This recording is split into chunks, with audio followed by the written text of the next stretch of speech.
शालेय वस्तू खरेदी करताना पालकांच्या खिशाला कात्री लागते। गणवेशापासून वह्या पुस्तकं सर्वांचेच दर वाढलेत।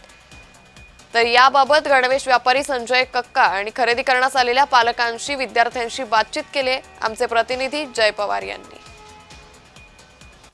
उन्हाळ्याच्या सुट्ट्या संपत आल्या आहेत आणि आता अवघ्या काही दिवसांवरच शाळा ज्या ते सुरू होणार आहेत। सर्व विद्यार्थ्यांना आता पुन्हा एकदा त्यांच्या शाळेत जावं लागणार आणि याच अनुषंगाने आता मुंबईकर हा दादर माहीम या परिसरात खरेदीसाठी आल्याचा पाहायला मिळतो। आपण स्कूल युनिफॉर्मच्या या दुकानाच्या बाहेर आहोत। या ठिकाणी पाहू शकता की वेगवेगळ्या शाळेचे युनिफॉर्म या संपूर्ण ठिकाणी आपल्याला पाहायला मिळते। आपण या ठिकाणच्या काही नागरिकांशी सुद्धा बोलण्याचा प्रयत्न करणार आहोत। ताई, कुठून आला आहात आपण आणि आता मुलीसाठी शाळेचे कपडे घेतो? दादर वरून।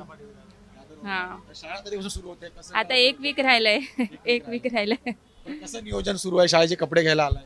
मग आता फर्स्ट कपडेच घेणार, नंतर बॅग घेणार, नंतर बाकीच्या गोष्टी, तयारी चालू आहे।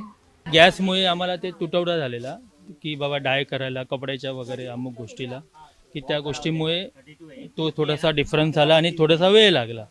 त्या वेळेअभावी आता हे बोलतात ना, म्हणजे मोक्यावरती ते ड्रेस आपल्याला मिळत आहेत। Third standard. अभी वेकेशंस तो खत्म हो चुका है, अभी वापस स्कूल जाना है। हाँ चलेगा। चलेगा? क्या क्या लिया अभी आज? आज यूनिफॉर्म लिया। और क्या?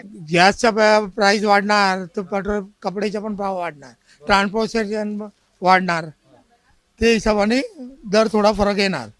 पर मीटर 20-25 रुपयाचा फरक येते। एकूणच 12 ते 15 रुपयांची दरवाढ ही आता शाळेच्या कपड्यांवरती सुद्धा होताना पाहायला मिळते। त्यामुळे या संदर्भात काही पावलं उचलले जातात का, शासनाच्या माध्यमातून काही निर्णय घेतले जातात काही सुद्धा पाहणं तितकंच महत्त्वाचं राहणार आहे। व्हिडिओ जर्नलिस्ट सिद्धार्थ उमाळेसह मी जय पवार, जय महाराष्ट्र, मुंबई।